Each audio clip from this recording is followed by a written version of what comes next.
Di 20K subscriber channel Novel Official, akan adakan giveaway untuk satu orang pemenang. Syaratnya kalian harus subscriber, komen, like, share, supaya kalian bisa terpilih untuk jadi pemenang giveaway. Semoga beruntung bosku. Selamat datang di channel Novel Official. Sebelum kalian mendengarkan novel Marsekal yang Agun, yang menikahi seorang pengiring pengantin, jangan lupa like, share, dan subscribe kalau tidak ku ambil jantung kalian. Hehehehe, tanpa lama-lama lagi langsung saja kita masuk di alur cerita novelnya. Bab 11 sampai bab 20. Lexi mendapat telepon dari orang tuanya dalam perjalanan ke pesta. Kurasa kita tidak seharusnya mengundang Zeke ke pesta itu, kata Daniel. Apa alasannya? Tanya Lexi bingung. Maksudku, lihat menantu Jeremy. Dia kepala seksi di Biro Industri dan Komersial. Daniel menghela napas. Zeke hanyalah seorang pekerja kantoran kecil. Terus terang, dia adalah lintah di keluarga kami. Kerabat kami akan mengolok-oloknya. Tapi Paman Jeremy mendukung agar Zeke bergabung dengan kita. Apa dia tidak akan marah jika Zeke tidak muncul? Tanya Lexi. Daniel terdiam beberapa detik. Baiklah, biarkan dia bergabung dengan kita kalau begitu. Kita harus mendengarkan permintaan Jeremy. Setelah menutup telepon, Lexi berbalik untuk melihat Zeke. Lexi tiba-tiba tidak ingin Zeke bergabung dengan pesta lagi. Jika dia membandingkan dirinya dengan putri Jeremy, Lily Hinton, mereka sangat berbeda. Lily pasti akan menunjukkan suaminya kepala seksi di pesta itu. Satu-satunya alasan Jeremy mengundang Zeke adalah untuk mengolok-olok Lexi. Memikirkannya membuat kepala Lexi sakit. Dia berbalik untuk melihat Zeke yang sedang tidur nyenyak di kursi penumpang dan menghela nafas. Kamu benar-benar tidak berguna. Mereka berdua tiba di Royal Hotel tidak lama setelah itu. Salah satu ruang makan mewah sudah memenuhi orang. Jeremy tidak hanya mengundang Lexi dan keluarganya, tetapi juga semua kerabat lainnya. Pesta itu sama besarnya dengan pesta pernikahan. Baik Lily maupun suaminya, Sky Hans, menjadi fokus pesta. Semua kerabat sibuk memberi selamat kepada Jeremy. Tak satu pun dari mereka memperhatikan ketika Lexi dan Zeke masuk. Sky, kamu luar biasa. Aku tidak percaya kamu sudah menjadi kepala seksi di usia yang begitu muda. Lily benar-benar menemukan dirinya sebagai suami yang hebat.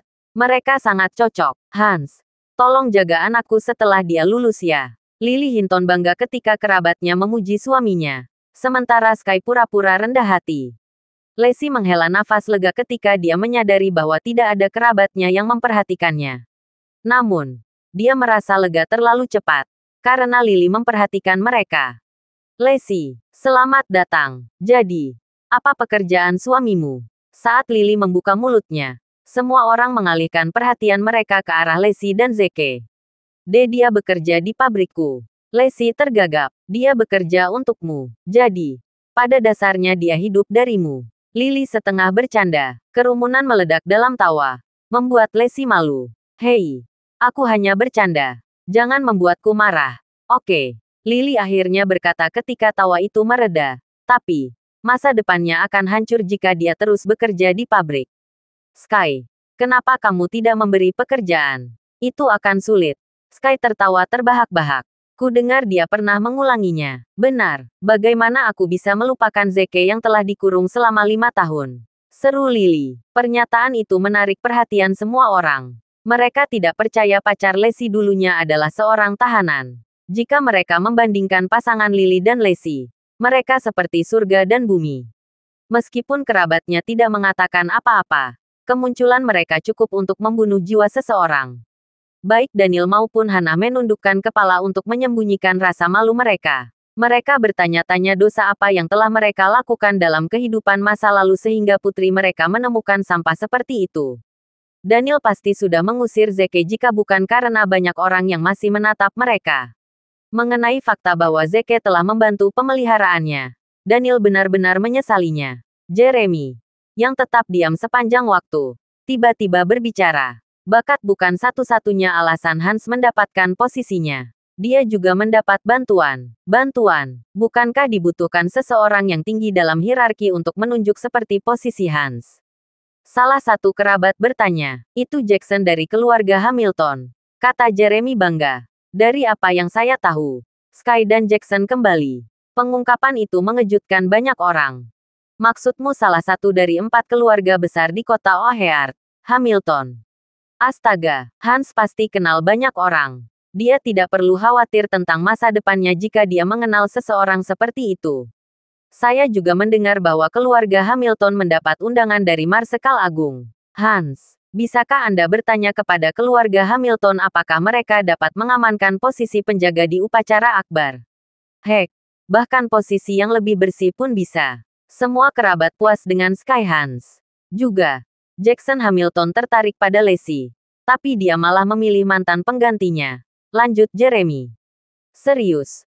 Apakah orang tuanya tidak mengajarimu apa-apa? Dia hanya mempermalukan seluruh keluarga Hinton. Kerumunan tidak bisa mempercayai telinga mereka. Lacey telah memilih mantan tahanan, bukan miliarder. Ini urusan pribadiku. Kamu tidak punya hak untuk memberitahuku apa yang harus kulakukan. Seru Lacey. Tentu saja, aku pamanmu. Jeremy memarahi. Bagaimana kamu bisa membandingkan omongan kosong yang tidak berguna dengan Jackson? Apakah dia mengenal seseorang di Biro Industri dan Komersial? Bisakah dia mendapatkan posisi kepala seksi seperti Sky? Heck, mungkinkah dia mendapatkan undangan ke upacara agung? Bagaimana pesannya? Orang lain akan melihat Hans jika mereka mengetahui dia memiliki mantan kurir sebagai kerabatnya. Mata Lacey memerah. Dia tidak percaya dia harus menderita rasa malu seperti itu dari kerabatnya. Zeke mengeluarkan sebatang rokok dan menyalakannya sambil tersenyum. Jika orang-orang ini tahu siapa saya sebenarnya, mereka akan langsung mengencingi celana mereka. Hanya ada satu alasan mengapa Marsekal Agung akan merokok. Itu artinya dia sangat marah. Ketika Marsekal Agung marah, darah akan tumpah. Pada saat yang sama, Liam George, Direktur Biro Industri dan Komersial, memasuki hotel bersama sekelompok orang untuk makan malam. Mereka diberitahu bahwa ruang makan pribadi terbesar telah dipesan. Tepat ketika Liam hendak pergi ke tempat lain, asistennya, seorang pria gemuk, menyarankan, "Pak, mengapa kita tidak pergi dan melihat apakah mereka akan selesai? Sudah cukup larut bagi kita untuk pergi ke sana, tempat lain." Liam membujuk dan mengangguk. "Oke. Pergi." Asisten itu mengangguk dan berlari menuju ruang makan tempat Lacey dan kerabatnya berada. Bang! Pintu terbuka saat asisten menerobos masuk ke dalam ruangan. "Hei, kalian banyak. Cepat pergi. Aku akan mengambil kamar ini." "Siapa kamu?" Jeremy bangkit dari kursinya dan memarahi. "Jangan berani-beraninya mengutukku. Saya dari Biro Industri dan Komersial. Pergilah.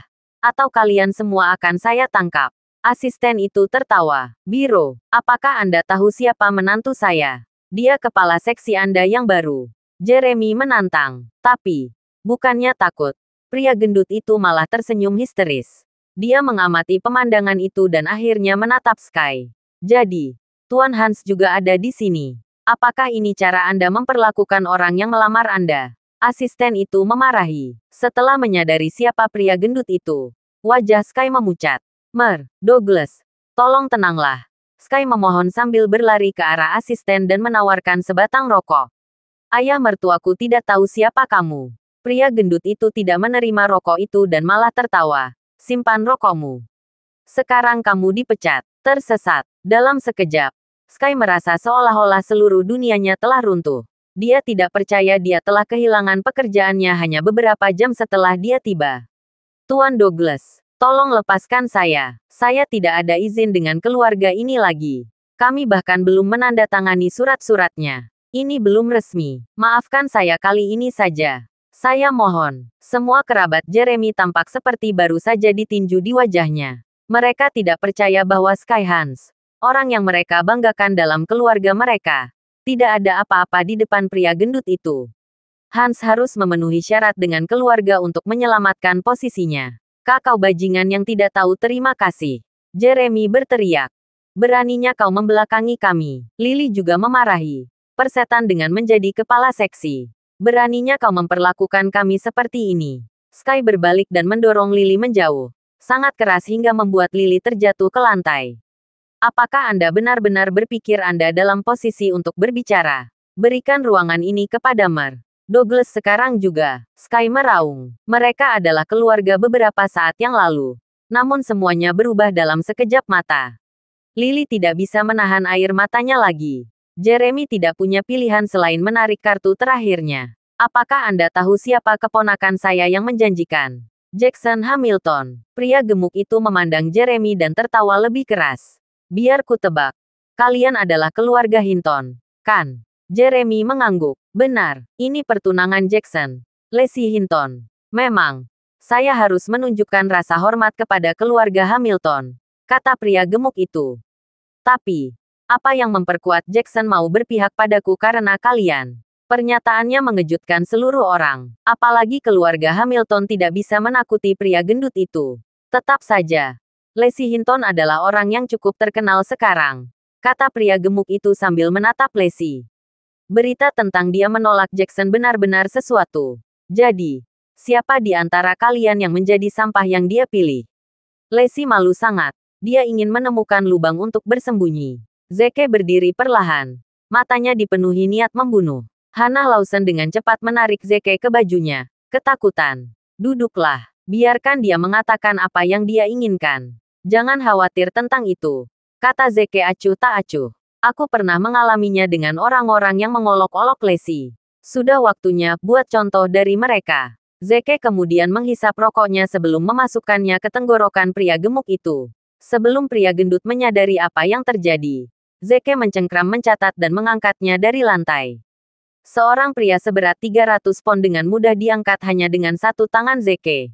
Pria gemuk itu berjuang kesakitan saat dia terengah-engah. Tapi tidak peduli berapa banyak pria gemuk yang menggeliat. Cengkeraman erat Zeke bertahan dengan kuat di tempatnya. Keluarga Hinton tidak bisa mempercayai mata mereka saat Zeke menghukum pria yang berani menantang keluarga Hamilton. Namun mereka juga merasa lega. Karena hal ini akan membuat pria gendut itu mengalihkan perhatiannya dari keluarga kepada Zeke. Keluarga Hinton mengira mereka mungkin bisa hidup jika mereka memutuskan hubungan mereka dengan Zeke. Lacey ketakutan dan dengan cepat menghentikan Zeke. Hei, baiklah. Zeke menggenggam lengan dan melemparkan pria gemuk itu ke lantai. Pria gemuk itu dengan cepat mencoba mengeluarkan rokoknya. Tetapi hanya darah yang keluar. Dasar keparat, laki-laki, jatuhkan dia, ciri pria gemuk itu. Lacey dengan cepat meraih tangan Zeke dan menariknya ke jendela. Kamu harus lari. Sekarang. Pergi sejauh mungkin dari kota sampai semuanya mereda. Namun, sebelum mereka bisa mencapai jendela, Jeremy dan sekelompok kerabat mereka menghalangi jalan mereka. Oh, kamu tidak akan pergi. Jeremy tersenyum kejam. Kamu harus bertanggung jawab atas apa yang telah kamu lakukan. Lacey hanya bisa melihat kekompakan dengan ekspresi pucat. Jangan khawatir, Lacey. Mereka tidak akan bisa melakukan apapun padaku. Desak Zeke. Kau. Lacey tidak tahu bagaimana menjawabnya. Liam George mendengarkannya dan memindahkannya ke ruang makan bersama semua orang. Melihat asistennya terbaring di lantai membuat Liam marah. Siapa yang melakukan ini? Jeremy dengan cepat menunjuk Zeke. Dia melakukan ini. Kami tidak mengenalnya. Menyadari hal-hal akan menghindar. Daniel dengan cepat menarik Hannah menjauh dari Zeke. Saat Liam menatap Zeke, dia berharap dia tidak pernah datang ke tempat ini. Direktur biro lebih suka bertemu dengan setan daripada pria di depannya. Liam George, apakah caramu mendidik anak buahmu? Zeke tersenyum pada Liam, menendang orang keluar dari kamar mereka dan menghina mereka. Liam dengan cepat jatuh ke lantai dan memohon. Maafkan saya, Tuan Williams. Saya akan mengambil semua tanggung jawab atas tindakan bawahan saya. Sutradara kemudian beralih ke pria gendut itu dan memarahi. Preston Douglas. Kamu benar-benar dipecat. Pria gendut itu hanya bisa menatap Liam dengan putus asa. Siapa pria itu? Apakah dia baru saja membuat Liam George memohon untuk hidupnya? Pergilah. Zeke memerintahkan Liam. Jika saya melihat ini terjadi lagi, saya akan menggantungkan kepala Anda untuk melihat semua orang. Liam dengan cepat berterima kasih kepada Zeke sebelum melarikan diri dengan kerumunan yang datang bersamanya. Sutradara sudah berkeringat karena dia tahu Zeke serius dengan kepalanya yang digantung. Ruangan itu benar-benar hening saat keluarga Hinton menatap Zeke dengan rahang ternganga. Peristiwa yang baru saja terjadi dalam beberapa menit terakhir sungguh luar biasa. Sky, kebanggaan keluarga, pertama kali dipermalukan oleh pria gendut itu. Kemudian, tuan dari pria gendut itu tergeletak di hadapan Zeke, orang yang mereka anggap rendah. Semua orang tidak bisa tidak mulai bertanya-tanya siapa pacar Lacey sebenarnya. Zeke menoleh untuk menatap Lacey dengan penuh kasih dan bertanya, apakah kamu sudah cukup makan? Apa? Oh, ya. Lacey berhenti sejenak sebelum menjawab. Kalau begitu, ayo jalan-jalan. Saran Zeke. Oke, Lacey mengangguk. Begitu mereka sampai di pintu, Zeke menunduk untuk melihat Preston, yang masih shock. Orang-orang ini bilang mereka tidak mengenalku. Kamu mendengarnya, kan? Maksudnya Zeke adalah karena keluarga dan dia tidak kenal. Preston bebas melakukan apapun yang dia inginkan dengan mereka. Senyum muncul di wajah pria gemuk itu. Saya mengerti. Terima kasih, Tuan Williams. Keluarga Hinton tercengang saat mereka melihat Zeke dan Lacey pergi. Begitu mereka keluar dari ruang makan, Lacey bertanya pada Zeke dengan cemas. Zeke, apa kau benar-benar akan meninggalkan Jeremy dan yang lainnya seperti itu? Aku akan melakukan apapun yang kamu mau. Zeke tersenyum. Lacey menarik napas dalam-dalam. Karena mereka adalah keluarga, tolong mengecewakan mereka. Oke. Zeke mengangguk, tapi izinkan mereka terlebih dahulu memohon belas kasihan kepada ibu dan ayahmu. Sudah waktunya mereka memahami dosa-dosa mereka. Kau benar. Lacey berseri-seri. Dan seperti yang diharapkan Zeke, Preston mulai mengancam Jeremy dan keluarganya. Yah, itu hanya posisi di biro, dengus Preston. Aku belum memperkenalkan diri, kan? Aku dari salah satu dari 4 keluarga besar, Preston Douglas. Jika aku mau, aku bisa menghapus keluarga Hinton dari bumi dengan menjentikkan jariku. Keluarga Hinton hanya bisa ketakutan karena mereka bahkan tidak punya hak untuk meminta pengampunan dari keluarga Douglas. Saat keluarga Hinton sedang memikirkan apa yang harus dilakukan, Jeremy bertindak. Kakak tertua dengan cepat menawarkan sebatang rokok kepada Daniel. Daniel, aku masih saudaramu. Kau tidak akan membiarkanku membusuk, kan? Aku tahu aku terlalu dekat denganmu. Maafkan aku untuk itu. Yang lain mulai mengikuti jejak Jeremy dan mulai memohon kepada Daniel dan Hannah. Dia benar. Daniel, kamu benar-benar telah menjadi menantu masa depan yang hebat. Dia adalah kebanggaan keluarga Hinton. Hal-hal yang baru saja kita bicarakan. Ya, itu sangat menjijikkan. Skyhans bukan tandingan cucu kalonmu. Mereka benar. Zeke masih muda dan pemarah. Tapi itu hal yang bagus. Bantu kami mendapatkan sisi yang baik. Baik Daniel maupun Hannah sama-sama terkejut. Pasangan itu dipandang rendah oleh kerabat mereka selama bertahun-tahun. Mereka tidak tahu permohonan kerabat mereka yang mana yang harus mereka dengarkan terlebih dahulu. Ketika mereka menjawab salah satu dari mereka, pihak lain akan tersenyum hangat kembali pada mereka. Orang dengan nasib terburuk di antara mereka adalah Skyhans. Seorang pria yang digunakan untuk berdiri di titik tertinggi dalam kelompok. Sky memohon maaf pada Lily. Tapi wanita itu menendangnya ke samping. Awalnya, Lily berharap menggunakan Sky untuk mengejek Lacey. Namun, Zeke tidak hanya mengungkuli Sky. Yang terakhir bahkan mencoba menggunakan Jeremy sebagai perisai. Setelah pesta berakhir, Daniel menolak ajakan Jeremy untuk mengantar mereka kembali. Sebaliknya, dia memutuskan untuk pulang bersama Hannah. Dalam perjalanan pulang, Hannah mulai menangis. Sayang, ada apa? Daniel panik. Kami telah menikah selama 30 tahun. Dan kerabat Anda telah mengucapkan saya selama itu. Zeke baru saja bergabung dengan keluarga kami beberapa hari yang lalu. Dan dia telah banyak membantu saya. Bahkan seorang mantan tahanan yang lebih baik dari Anda. Maafkan aku, sayang. Beberapa tahun terakhir ini pasti berat bagimu. Daniel meminta maaf. Katakan, apakah kamu benar-benar berpikir Zeke adalah orang normal? Bagaimana seseorang bisa begitu menakuti Liam George? Mungkinkah dia menyembunyikan identitasnya? Sayang, berpikir kamu harus berhenti membaca novel-novel itu. Daniel tertawa masam. Hal-hal seperti itu hanya bisa muncul dalam fiksi. Jika dia benar-benar bangsawan, mengapa dia menderita di keluarga Clemons selama 5 tahun? Ditambah lagi, dia bahkan tidak bisa membayar mahar 300.000 untuk pernikahan terakhir kali. Hannah membayangkan dan berkata, lalu, bagaimana Anda menjelaskan kejadian Liam? Saya juga ingat sesuatu yang lain. Bukankah Zeke menandatangani kesepakatan miliaran dolar dengan keluarga Schneider? Tidak mungkin keluarga terkaya di kota akan menandatanganinya. Kesepakatan dengan pabrik Lacey. Mungkinkah Zeke mengenal seseorang di keluarga Schneider? Setelah mendengar apa yang dikatakan Hannah, Daniel menamparnya sendiri. Benar, kalau aku tidak salah. Kepala keluarga Schneider pernah masuk penjara. Itu sekitar waktu yang sama dengan Zeke di sana. Mungkinkah mereka bertemu satu sama lain di sana? Itu kemungkinan besar akan terjadi. Hana mengangguk. Bukankah keluarga Schneider salah satu tuan rumah upacara agung? Karena Zeke tahu ketuanya. Tidak mungkin dia membelikan kita tiket. Maksudku, jika keluarga kita bisa berpartisipasi dalam upacara, kita akan dilahirkan kembali. Kita bisa mengungguli Clemons jika kita berhasil masuk.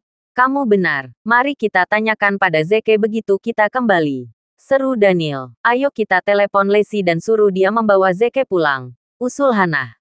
Lacey dan Zeke telah tinggal di pabrik baja selama beberapa hari terakhir karena tempat Lacey berada di distrik yang sama dengan keluarga Clemon. Kedua keluarga itu dekat di masa lalu. Tetapi sejak Zeke muncul, hubungan mereka putus. Lacey sedang menyiapkan mie di dapur untuk membalas Zeke atas intervensinya sementara dia menunggu di ruang tamu, menonton televisi. Senang punya rumah. Zeke tersenyum. Pintu tiba-tiba terbuka dan masuklah Daniel dan Hana. Zeke dengan cepat bangkit untuk menyambut mereka. Hana mengangguk. Silakan, duduk. Nada bicara Hana tidak bertanya sebelumnya, tapi juga tidak sepenuhnya ramah. Kedengarannya lebih seperti dia sedang berbicara dengan orang asing. Begitu Hana duduk, dia bertanya, Zeke, katakan padaku, bagaimana kamu tahu Liam? Saya pernah membantu mengeluarkan batu ginjalnya. Jelas Zeke. Jadi, Hana tidak bisa menyembunyikan kekecewaannya. Dan di sini memikirkan kau bisa memberi kami beberapa tiket ke upacara agung. Kalian mau masuk, aku bisa membawamu ke sana besok jika kamu mau, kata Zeke. Semua orang tahu tiketnya sudah dibagikan semua. Tegur Hana sambil memutar matanya ke belakang. Bagaimana kamu akan melakukan itu? Kehadiran saya akan menjadi tanda seru upacara. Saya tidak perlu tiket. Hana memilih untuk mengabaikan Zeke dan langsung berjalan ke dapur. Lacey, apakah kamu benar-benar mencoba memberi makan makanan seseorangmu? Beri aku pancinya. Daniel melemparkan Zeke sebungkus rokok dan berjalan kembali ke dalam ruangan sambil mendesah. Semangkuk mie dan sebungkus rokok. Hal-hal itu digunakan untuk membalas Zeke atas apa yang telah dia lakukan untuk pasangan yang lebih tua. Meskipun kedua hal itu tidak penting, Zeke senang dengan apa yang dia dapatkan saat dia memakan mie. Lacey mengetuk ponselnya, menggoyangkan kakinya. Dia menunggu sampai Zeke menghabiskan makanannya dan berkata, kamu tidak keberatan tidur di sofa, kan? Zeke hendak menanggapi tetapi Lacey melanjutkan sebelum dia bisa menolak. Sudah tiba kalau begitu. Zeke menatap Lacey dalam diam. Bertanya-tanya apakah orang tuanya tahu betapa nakalnya putri mereka. Lacey, tunggu. Teriak Zeke. Menghentikan wanita itu. Apa yang salah? Aku akan melamarmu di upacara besok. Aku ingin kau bersiap-siap. Dan tiketnya. Aku tidak memilikinya. Aku mengerti. Lacey tertawa. Zeke tidak bisa menahan diri untuk tidak mengerutkan kening. Ada apa dengan tawa itu? Pria itu kemudian mengeluarkan ponselnya dan mengirim pesan ke Lone Wolf. Aku akan melamar wanita normal pada upacara besok. Sebarkan beritanya. Lone Wolf menjawab tak lama setelah itu. Dicatat, aku akan mengirim seseorang untuk menjemputmu besok. Sepanjang malam berlalu dengan tenang. Begitu matahari terbit keesokan harinya, Lacey dibangunkan oleh uskup di luar rumah mereka. Dia berjalan keluar dari kamarnya dengan mata yang masih setengah tertutup dan melihat orang tuanya berdiri di dekat jendela menghadap keluar. Kedengarannya seolah-olah ada sesuatu yang berkumpul di daerah mereka. Apa yang terjadi? Lacey bertanya karena penasaran. Lacey, ayo, lihat, sesuatu yang besar akan jatuh. Seru Hana. Lacey bergabung dengan orang tuanya di jendela. Saat dia melihat keluar dari sana, rahangnya jatuh. Di luar apartemen mereka ada banyak mobil mahal. Ada begitu banyak dari mereka. Mereka memblokir seluruh jalan. Yang paling penting adalah mobil-mobil ini semuanya memiliki plat hitam, yang berarti milik tentara. Semua orang mengintip keluar jendela untuk melihat sekilas apa yang terjadi. Ya Tuhan, apakah ada orang hidup yang bisa menggerakkan kekuatan sebesar itu? Seru Hana. Saya mendengar bahwa Marsekal Agung akan melamar seorang gadis normal pada upacara hari ini, kata Hana. Mungkinkah mobil-mobil ini ada di sini untuk gadis itu? Untuk berpikir bahwa dia tinggal di distrik yang sama dengan kita. Apa? Lacey merasa seperti disambar petir dan berbalik untuk melihat Zeke. Aku akan melamarmu di upacara. Kata-kata Zeke terngiang di kepala Lacey. Marsekal Agung akan melamar seorang wanita yang tinggal di distrik itu. Sebuah pemikiran berani muncul di kepala Lacey. Zeke, jangan bilang, hanya ini kamu. Apakah kamu menyukainya? Zeke tersenyum. Aku tidak tahu. Lacey tergagap. Apa yang kamu bicarakan? Baik Hannah dan Daniel bertanya. Ayah, Ibu. Zeke bilang dia akan melamarku di upacara kemarin. Lacey menjelaskan. Apa seru Daniel dan Hannah? Maksudmu, bahwa Zeke yang mengatur semua ini? Bukankah itu berarti dia? Ayo pergi. Kita tidak boleh membuat mereka menunggu. Zeke tersenyum sambil menurunkan mereka. Keluarga itu pergi bersama Zeke. Merasa seolah-olah mereka sedang bermimpi. Tak satu pun dari mereka bisa percaya bahwa Zeke adalah Marsekal Agung. Ketika mereka berjalan keluar dari gedung, mereka melihat bahwa banyak orang telah berkumpul di sekitar keluarga Clemons. Ya Tuhan, Emily. Sejak kapan kamu menjadi wanita marsal? Aku tidak percaya aku tinggal di distrik yang sama dengan pertunangan Marsekal besar. Suatu yang terhormat. Jadi, tentara ada di sini untuk mengantarmu ke upacara. Emily menjadi pusat perhatian. Dia tidak bisa menyembunyikan senyumnya. Awalnya, saya bertanya-tanya mengapa Marsekal Agung mengundang orang seperti saya ke upacara agung, kata Emily. Aku tidak pernah menyangka bahwa dia benar-benar ingin melamarku di upacara itu. Tentu saja Marsal akan jatuh cinta padamu. Kamu cantik, salah satu tetangga memuji.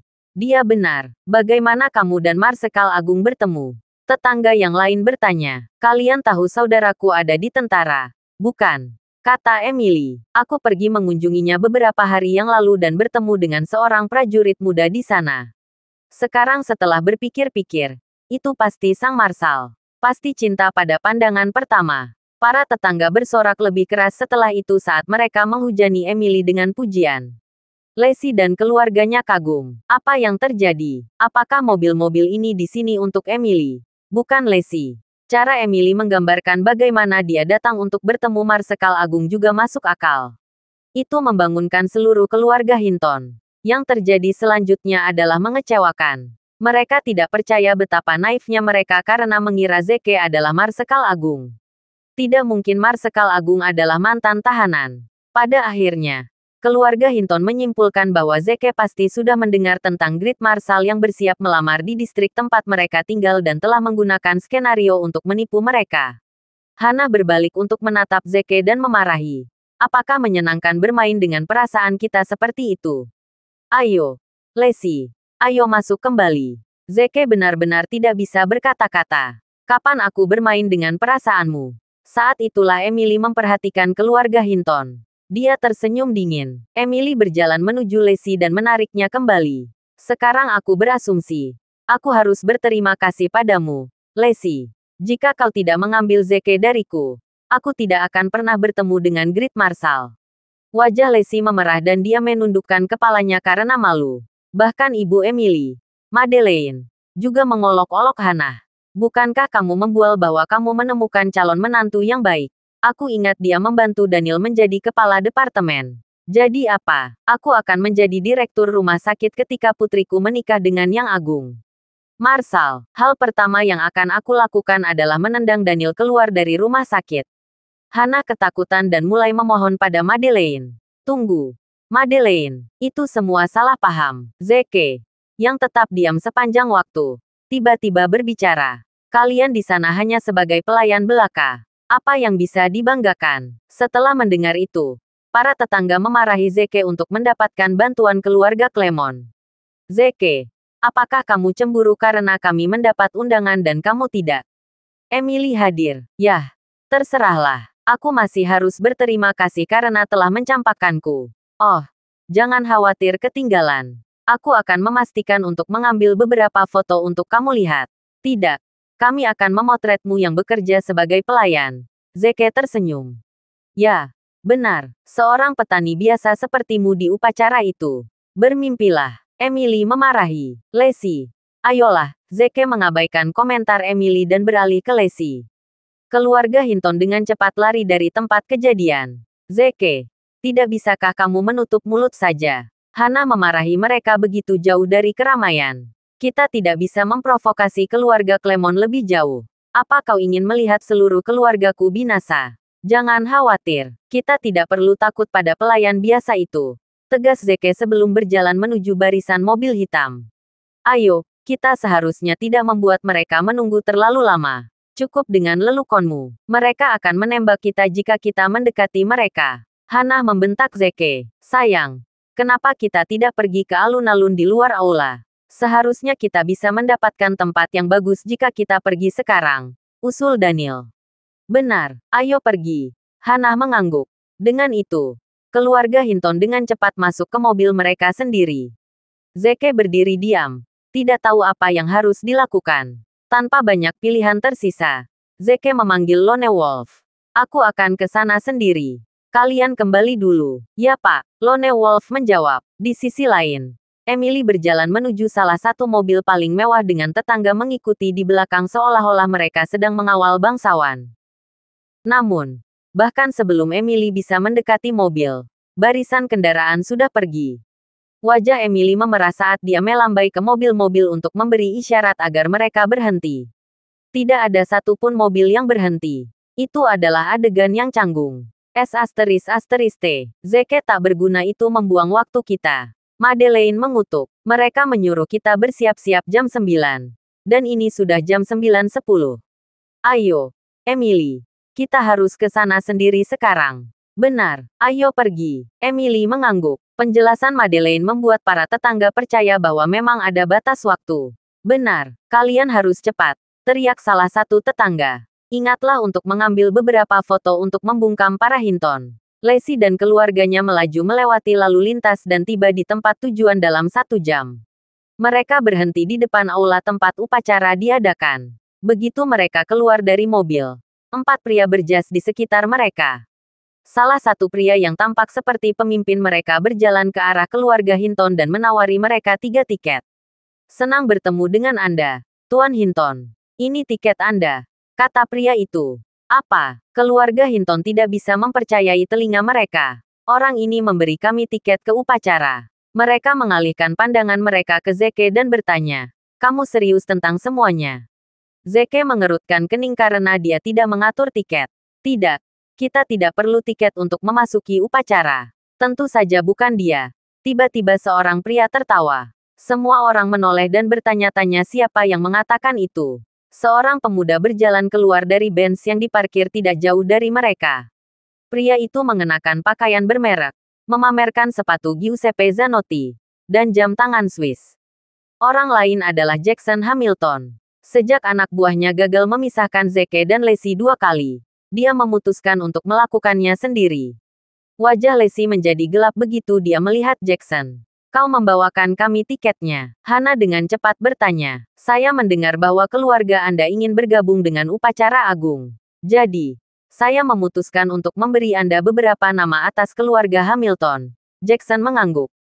Ya ampun, terima kasih banyak. Ini adalah mimpi yang menjadi kenyataan. Seru Hana. Daniel juga tersenyum lebar. Semakin menyukai Jackson. Namun, Lacey tidak senang dengan hal itu. Tapi, tidak mungkin kita bisa menerima hadiah yang begitu mahal. Karena saat orang tuanya mengambil tiket, itu berarti mereka menerima Jackson sebagai menantu mereka. Lacey tidak ingin menikah dengan playboy seperti itu. Apakah kamu bodoh? Jackson menunjukkan rasa terima kasihnya kepada kita. Bagaimana kita bisa menolak sesuatu seperti ini? Tegur Hana. Plus, Clemons keluar untuk mendapatkan kita. Selama kita bisa masuk ke upacara, kedudukan kita pasti akan lebih tinggi. Saat itu, Clemons harus berpikir 2 kali sebelum mereka menyerang kita. Kamu tidak perlu khawatir tentang apapun. Jackson cepat meyakinkan. Emily Clemons hanyalah pegawai biasa di bawah keluarga Hamilton. Dia harus melewatiku dulu jika dia ingin menanganimu. Lacey mencoba membantah. Tapi Jackson menghentikannya. Ayo, kita harus masuk. Upacara akan segera dimulai. Tapi, aku hanya punya 3 tiket tambahan. Yang berarti pemuda ini tidak bisa bergabung dengan kita. Jackson menunjuk Zeke saat dia berbicara. Dia hanya orang luar. Biarkan saja dia di sini. Kata Hana cepat. Lacey, ayo. Jam terus berdetak. Kau tahu. Berpikir aku akan tinggal di sini. Perasaanku tidak enak. Desah Lacey. Apakah kamu yakin? Bagaimana kalau aku membawamu ke rumah sakit? Jackson menawarkan. Tidak apa-apa, dia bisa istirahat di sini. Ayo, ayo pergi. Hana cepat-cepat menghentikan Jackson. Dia tahu bahwa tidak mungkin mereka bisa mengubah pikiran putrinya. Jadi, aku akan meminta dokter terbaik untuk memeriksamu setelah upacara selesai. Jackson mengangguk. Dia tahu dia akan memenangkan pernikahannya selama dia mendapatkan orang tua Lacey untuk memihaknya. Mereka bertiga berjalan menuju gerbang saat Lacey menatap mereka dengan kekaguman dan kekecewaan. Dia selalu bermimpi untuk berpartisipasi dalam upacara agung dan melihat Marsekal Agung secara langsung. Namun, kesempatan dia melakukan itu hilang begitu saja. Lacey berbalik untuk melihat Zeke dan berkata, "Ayo, kita kembali." Namun, Zeke menggelengkan kepalanya. "Tidak, kita belum bisa pergi. Dalam beberapa detik, orang tuamu akan ditolak masuk ke upacara. Dan mereka akan mendapat masalah. Aku harus melindungi mereka." "Serius? Bagaimana kamu bisa bercanda dengan wajah serius seperti itu?" Lacey tertawa kecut. "Terserah. Sayang sekali untuk pergi sekarang karena kita sudah di sini." Lacey terus menatap orang tuanya. Di sisi lain, Jackson menghela nafas pada keluarga Hinton. "Kurasa Lacey tidak begitu menyukaiku." "Apa? Tentu saja. Dia menyukaimu. Dia hanya belum mengetahuinya." Hana dengan cepat menghibur. "Aku akan berbicara padanya begitu kita kembali. Kamu tidak perlu khawatir tentang Zeke. Orang itu tidak ada apa-apanya jika dibandingkan denganmu." Tambah Daniel. Zeke lebih seperti kesenangan jangka pendek bagi Lacey. Dia akan berubah pikiran dalam beberapa hari. "Terima kasih." Jackson menghela napas lega. Tak lama kemudian mereka sampai di depan gerbang. Itu penuh sesak dengan orang-orang yang tidak memiliki tiket tetapi tetap ingin menjadi bagian dari kegembiraan. Ada juga outlet berita yang menyiarkan langsung upacara tersebut. Setiap orang yang melewati gerbang menarik perhatian semua orang di sana karena hanya VVIP yang bisa mendapatkan tiket tersebut. Hana dan Daniel mengikuti di belakang Jackson saat mereka dihujani tampil mengagumkan. Gerbang itu dijaga ketat oleh petugas keamanan bersenjata. Setelah menyerahkan tiket kepada penjaga, Jackson memimpin pasangan tua itu masuk. Namun, mereka dihentikan. "Tunggu, ini palsu. Tidak mungkin. Aku mendapatkannya melalui saluran resmi." "Tidak mungkin itu palsu," seru Jackson. "Aku tidak kembali ke sini. Pergi." Penjaga itu diperingatkan. "Tunggu, apa yang terjadi?" Lacey, yang matanya tidak pernah lepas dari orang tuanya, panik, "Mereka tidak bisa masuk." "Zeke, apa tebakanmu benar? Aku tidak bisa menebak," kata Zeke sambil menarik Lacey ke arah gerbang. "Ayolah. Bocah Jackson itu akan menyeret orang tuamu bersamanya." Jackson terus bertempur di gerbang. "Pasti ada kesalahan. Apakah kamu pikir kamu bisa menanggung konsekuensi membuang-buang waktuku?" Penjaga itu tersenyum dingin ketika dia melemparkan tiket ke tempat sampah dan menjentikkan jarinya. Selusin penjaga mengepung orang ketiga itu dengan senjata yang diarahkan ke kepala mereka dalam sekejap. "Akibatnya, Anda harus menjelaskan tiket palsu itu terlebih dahulu. Apakah Anda tahu bahwa memalsukan tiket ini membuat Anda dihukum mati?" Realitas menimpa mereka seketika saat mereka menyadari bahwa mereka akan dibunuh. Tunggu." Jackson berteriak sambil menunjuk Daniel dan istrinya. Itu mereka. Mereka memberitahuku bahwa mereka mendapatkan tiketnya dan memintaku untuk bergabung dengan mereka. Aku tidak bersalah. Pasangan Hinton tidak bisa mendengarkan telinga mereka saat mereka menatap Jackson dengan marah. "Pemuda ini menggunakan kita untuk melindungi dirinya sendiri. Kau bajingan. Kau menipu kami." Hana meraung. Lacey menyaksikan seluruh kejadian dan mengutuk Jackson. Dia dengan cepat berlari ke orang tuanya dan berkata, "Tunggu.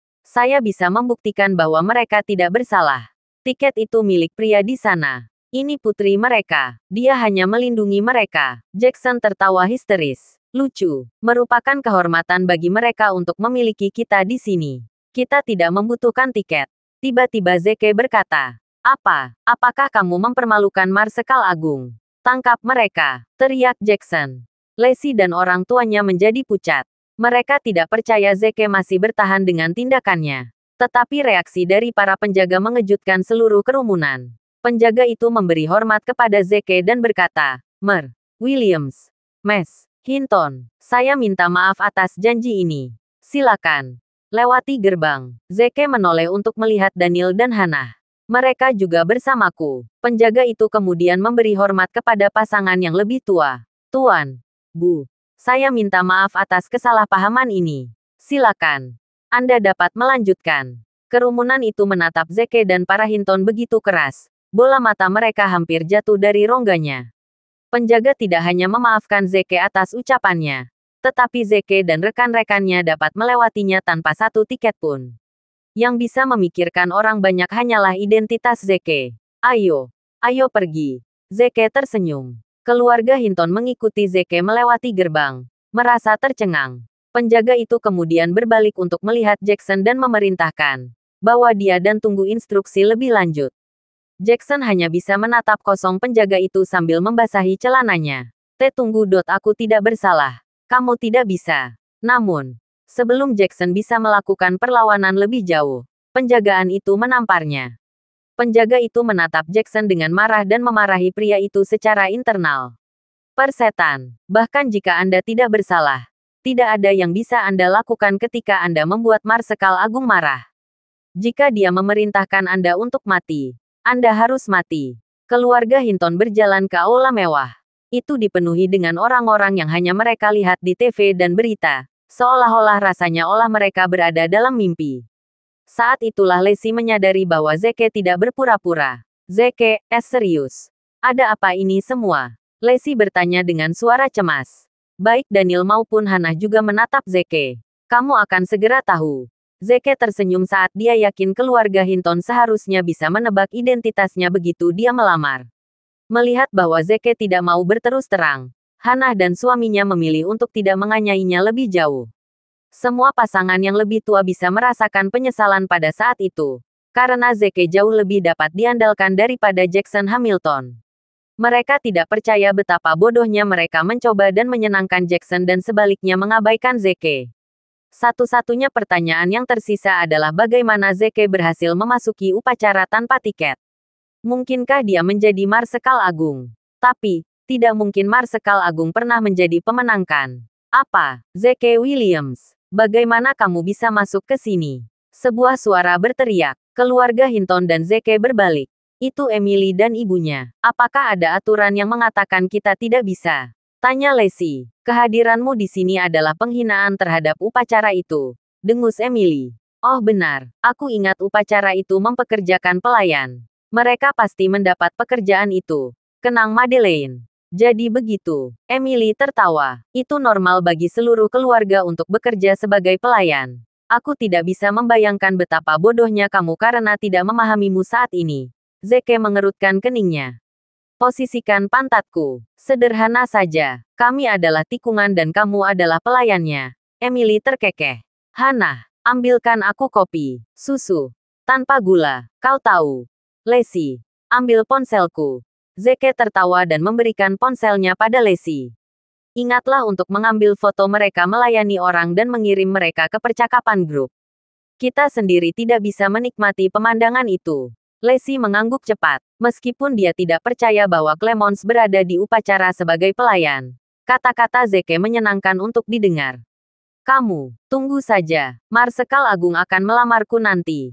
Emily meraung. Aku akan menguburkan keluargamu saat itu. Hannah dan Daniel tidak bisa menyembunyikan kekhawatiran mereka ketika mereka mendengar apa yang dikatakan Emily. Keduanya menatap Zeke, memperingatkannya agar tidak membuat Emily semakin marah. Tiba-tiba, cahaya redup dan musik semakin keras di aula. Harap tenang. Seseorang diperintahkan melalui mikrofon. Kebisingan berkurang dan perhatian mengalihkan perhatian mereka ke panggung. Emily menggerakkan jarinya melalui tenggorokannya ke arah Lacey dan menenangkan. Marsekal Agung akan segera melamarku. Itu akan menjadi akhirmu. Wajah Lacey memucat. Tapi Zeke menggenggam tangannya untuk menenangkannya. Lone Wolf muncul di atas panggung sebagai pembawa acara. Sosoknya yang tinggi dan wajahnya yang serius sudah cukup untuk menakut-nakuti semua orang. Lone Wolf menenangkan orang-orang sebelum dia mulai berbicara. Sejujurnya, Great Marshal tidak pernah ingin menjadi tuan rumah upacara Grand Comeback. Tetapi keinginanmu telah menggerakkannya. Dia memutuskan untuk menghormatinya malam ini. Tapi, seperti yang Anda semua tahu, Great Marshal tidak suka mengumumkannya kepada publik, penampilan. Yah, kecuali Anda adalah musuhnya. Itu sebabnya dia tidak akan muncul di depan semua orang hari ini. Tapi, Marsekal Masih Agung ingin berterima kasih kepada kalian semua untuk upacara ini. Meski banyak yang tidak bisa menemui Marsal, tak banyak dari mereka yang kecewa seperti yang sudah diprediksi sebelumnya. Mampu memasak dengan upacara itu sudah lebih dari yang bisa mereka minta. The Great Marshal hanya memiliki satu agenda hari ini. Lanjut Lone Wolf. Dan itu untuk melamar calon istrinya. Mari kita persembahkan berkah kita kepada Marsekal Agung dan janjinya. Begitu Lone Wolf menyelesaikan pidatonya. Pidatonya meledak menjadi sorak-sorai. Semua orang sangat ingin melihat siapa wanita yang beruntung itu. Seorang tentara. Dipersenjatai dengan pedang dan mengenakan seragam. Berjalan menuruni panggung dan masuk ke kerumunan. Semua dari mereka memiliki hadiah di tangan mereka. Kotak hadiah semuanya terbuat dari emas murni dan dihiasi dengan mutiara dan berlian. Kerumunan tidak bisa bertanya-tanya hadiah apa yang ada di dalam kotak karena kotak itu dapat dianggap sebagai hadiah itu sendiri. Dengan Lone Wolf memimpin, tentara berjalan Emily dan Lacey yang mereka berdiri bersama. Wajah Emily sudah tertutup air mata, sementara wajah Lacey putus asa. Saat Great Marshal melamar adalah saat keluarga Hinton binasa. Tanpa banyak berpikir, Lacey mencoba bersembunyi. Zeke segera berhenti. Jangan bergerak. Lacey berbalik dan menatap Zeke dengan marah. Apakah Anda ingin saya menderita rasa malu? Lone Wolf berhenti 1 meter dari kedua wanita itu dan memberi hormat. Tolong, terima hadiah ini dari Marsekal Agung sendiri. Emily melihat hadiah dan menganggap dirinya sebagai wanita paling bahagia yang pernah ada. Terima kasih, jawab Emily dengan suara gemetar. Lone Wolf mengerutkan kening dan menatap Emily. Siapa kamu? Tersesat. Apa? Emily tidak bisa mendengarkannya. Semua orang harus tetap 1 meter dari pertunangan Marsekal Agung. Kecuali Marsekal Agung sendiri. Lone Wolf mendorong Emily menjauh. Emily benar-benar tercengang ketika dia menyadari wanita yang akan dilamar oleh Marshal bukanlah dia. 1 meter jauhnya, Emily melihat sekeliling. Hanya ada satu orang yang berdiri 1 meter dari Lone Wolf. Wanita yang dilamar adalah Lacey. Kesadaran itu membuat dunia Emily terbalik. Lacey benar-benar tercengang. Dia berbalik untuk melihat Emily dan kemudian ke Lone Wolf. Ekspresi terkejutnya sangat lucu. Zeke tertawa. Lacey mengira dia sedang bermimpi. Atau lebih tepatnya, dia tidak bisa menerima kenyataan. Lone Wolf memberi hormat lagi. Nyonya Marshal, terimalah hadiahnya. 1 Rolls Royce. 1 Manor. Uang tunai 888 juta. Dan permata senilai 50 kilo. Lacey menatapnya. Tak bisa berkata-kata. Kerumunan tidak bisa membantu tetapi berseru karena masing-masing hadiah bernilai jutaan. Lacey tergeletak saat dia menunjuk dirinya sendiri. Kau, maksudmu aku, ya. Lone Wolf mengangguk. Lacey tidak bisa mendengarkan. Sementara Daniel terjatuh ke lantai, memegangi dadanya. Pria yang lebih tua mengalami serangan jantung. Yang bukan merupakan kejutan besar. Zeke dengan cepat memberi Daniel pil ajaib untuk membantu serangan jantung. Alih-alih diacuhkan suaminya, Hannah hanya menatap Lacey dengan air mata di matanya. Hanya dalam sekejap, keluarganya telah bangkit dari abu ke titik tertinggi. Lacey, katakan ya. Hannah menangis. Namun, Lacey tidak memberikan penjelasannya. Marsekal Agung yang bisa menghadapi ribuan tentara tanpa mengubah ekspresi menjadi khawatir. Lone Wolf dan pasukannya lebih cemas daripada Zeke sendiri. Kenapa Marsekal Agung tiba-tiba melamar orang asing sepertiku? Lacey tiba-tiba bertanya. 10 tahun yang lalu, Marsekal Agung tidak punya uang dan tunawisma. Kamulah yang memberikan mantel dan liontin batu giok sebagai penghiburan. Jelas Lone Wolf. Begitulah cara Marsekal Agung muncul. Jadi, itu dia. Aku tidak pernah berpikir bahwa dia akan menjadi Marsekal Agung. Seru Lacey. Tapi, tolong beritahu Marsekal Agung bahwa kita tidak cocok untuk bersama. Semua orang tidak bisa mendengarkan telinga mereka. Lacey baru saja menolak lamaran Marsekal Agung. Bolehkah aku tahu alasannya? Lone Wolf bertanya. The Great Marshal melamarku karena dia merasa berhutang padaku. Aku tidak menantikan pernikahan tanpa cinta. Jelas Lacey. Sejujurnya, kita juga tidak hidup di dunia yang sama. Ditambah lagi, aku sudah punya suami. Lacey berbalik untuk melihat Zeke. Lone Wolf ingin mengatakan sesuatu, tapi Zeke berhenti dengan tiba-tiba.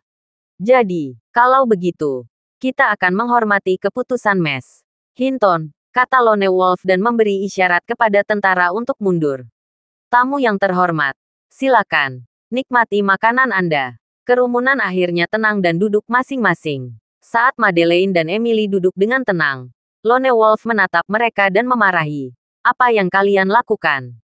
Berdua dengan para pelayan. Beraninya kau mencoba duduk dengan para VIP ini. Emily dan Madeleine tidak bisa menyembunyikan rasa malu mereka. Zeke benar lagi. Mereka mencakup ke sudut dan menyatu dengan pelayan lainnya. Lacey, kenapa kamu menolak Marshall? Zeke bertanya setelah mereka duduk. Saya hanya warga biasa. Tidak mungkin saya cocok untuk seseorang yang istimewa seperti Marsekal besar. Jelas Lacey. Ditambah lagi, kurasa aku tidak bisa terbiasa dengan kehidupan yang begitu mewah. Zeke hanya bisa tersenyum hangat. Spesial. Bagus. Aku akan membuatmu menjadi wanita spesial terlebih dahulu. Belum terbiasa dengan kehidupan yang mewah. Maka saya akan membuat bisnis Anda sukses terlebih dahulu. Para pelayan mulai menyajikan makanan. Mungkin itu adalah perbuatan Tuhan. Tapi baik Emily maupun Madeleine ditempatkan di meja tempat para Hinton duduk. Emily mendapat pukulan besar karena perubahan mendadak dalam status mereka. Dan sekarang, dia masih harus melayani keluarga Hinton. Itu sangat tajam. Emily bahkan berpikir untuk mati. Hana tidak akan menyia-nyiakan kesempatan itu. Dia dengan cepat mengeluarkan ponselnya dan memotret Clemons. Emily dan ibunya sangat marah. Tapi mereka tidak bisa berbuat apa-apa.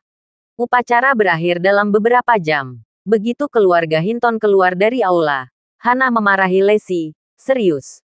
Bagaimana kamu bisa begitu bodoh? Apakah kamu mencoba membunuhku? Belum terlambat untuk menerima lamaran Marshall. Tambah Daniel, ini adalah satu-satunya kesempatan bagi keluarga kita untuk bersinar. Lacey hanya mengangguk tanpa suara. Jangan khawatir. Aku bisa membuat kalian sukses bahkan tanpa nama Marsekal besar, kata Zeke. Kamu berani membandingkan dirimu dengan Marshall. Daniel menegur. Apakah kamu lupa bahwa kamu bekerja untuk Lacey?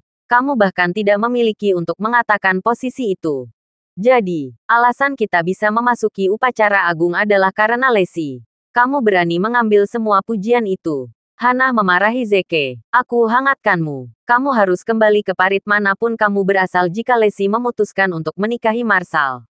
Ayo pergi. Pasangan yang lebih tua berjalan ke mobil mereka saat Lacey menatap Zeke dengan perasaan campur aduk. Wanita itu tahu bahwa segala sesuatunya tidak terlihat. Terima kasih sudah mendengarkan novel cerita Marsekal Agun. Sampai jumpa di novel selanjutnya.